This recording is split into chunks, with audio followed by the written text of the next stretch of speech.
সুপ্রিয় দর্শক শ্রোতা সবাইকে আসসালামু আলাইকুম। আজকে 27 তারিখ রোজ বুধবার। আজকে জানিয়ে দেবো আজকে পেঁয়াজের পাইকারি বাজার দর।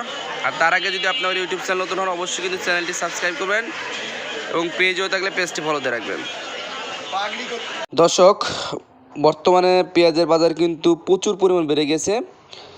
যে পেঁয়াজগুলো দেখতে পাচ্ছেন এগুলোর দাম কিন্তু অত্যন্ত বেশি। আর পাশাপাশি কিন্তু আলুর বাজারও অনেক বেড়ে গেছে, প্রচুর পরিমাণে বেড়ে গেছে কিন্তু আলুর বাজার।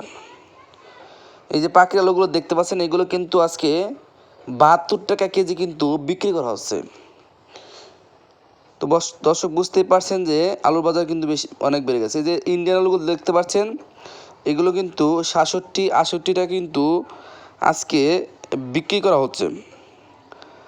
দর্শক দেখতেই পাচ্ছেন আসলে বর্ডার বন্ধ থাকার কারণে কিন্তু ঘরের পর্যাপ্ত পরিমাণ মাল আমদানি হয়নি।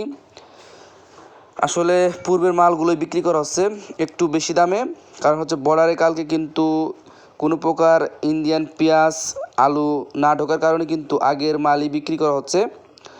আজকে এই পেঁয়াজগুলো কিন্তু 90-95 টাকা কিন্তু বিক্রি করা হচ্ছে, যেটা কিন্তু দু একদিন আগেও 85-80 এভাবে কিন্তু বাজার ছিল।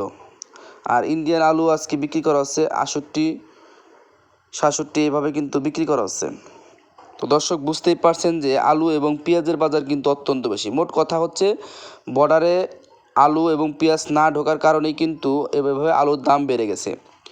তো যতটুকু জানা যাচ্ছে আজকে কিন্তু বিকালে আপডেট পাওয়া যাবে যে আসলেই কি আলু ঢুকবে কি না বর্ডারে, অবশ্যই কিন্তু আপনাদেরকে জানিয়ে দেওয়া হবে।